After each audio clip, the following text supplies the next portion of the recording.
Greetings from New York City as we go back in time in our NBA archives for some of the great games of yesteryear. This one pits the young and talented Orlando Magic against the tough veteran squad of the New York Knicks. And of course, I'm looking forward to watching the matchup at center. Patrick Ewing, a Hall of Fame center, right in the prime of his career, going up against Shaquille O'Neal, a surefire Hall of Famer. And Shaq already in just his third season in the NBA, the league's leading scorer, second in field goal percentage, third in rebounds, already a superstar. Not to mention Penny Hardaway, an all-star starter in his second season, averaging, 21 points, 7 assists, and guys over 4 rebounds a game. And the Knicks, a proud, battle-tested team with 7 straight playoff appearances. Most recently, a trip to the NBA Finals. They're not going away easily. It should be a terrific game.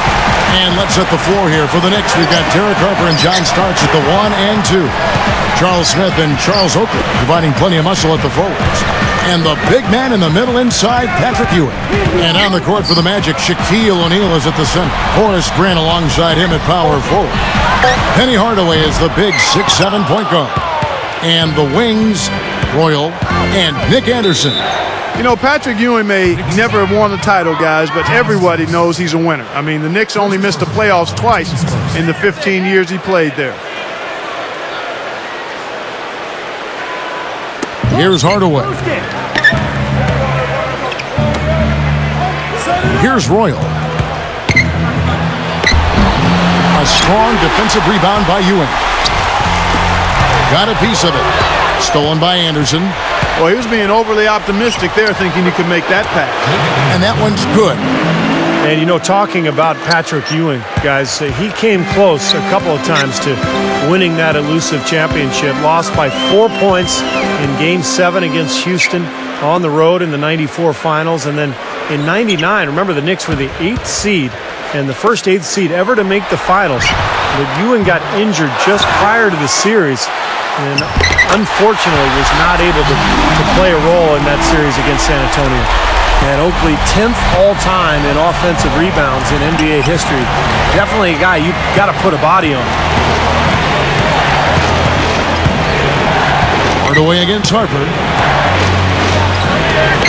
Three-pointer. Nick Anderson knocks down the 3.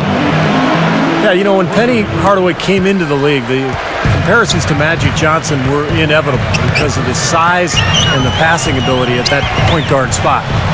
Smith kicks to Oakley. Back to Smith. Ewing against Shaquille O'Neal.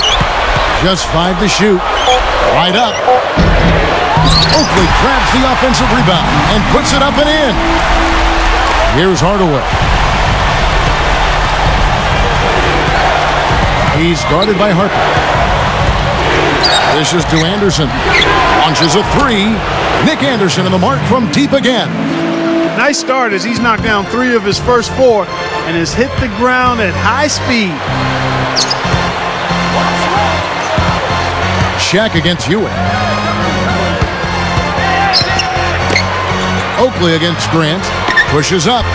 Nice shot by Smith. Getting back to Penny Hardaway. He didn't have the same height as Magic, certainly. Magic 6'9" and Penny at 6'7". And running the point, it was easy to see, though, the similarities between the two because of their size, similarity, and just the way they play. Well, I think the comparison is inevitable, guys. I mean, you think about the no-look passes, the flair for the dramatic that both guys shared. I mean, definitely some similarities there. I think both were outstanding big point guards, and I really think Penny Hardaway maybe is the closest to Magic in terms of being a tall point guard and not a converted forward that runs your team. I think both guys were terrific point guards that happen to be taller than most point guards. Here is Anderson. Patrick Ewing picking up that last basket.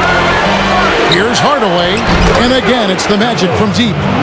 Not much resistance for him after that pick, Kevin. I mean, he had all sorts of space to hit the shot. Derek Harper broke into the league, guys, with the Dallas Mavericks as the 11th pick of the 1983 draft, and he was one of the faces of that young franchise in his 10 seasons there. And when he came over to the Knicks in a trade in the middle of the 93-94 season, he had some major responsibility replacing Doc Rivers, and He gave the Knicks just what they needed. Terrific defense at that point guard spot.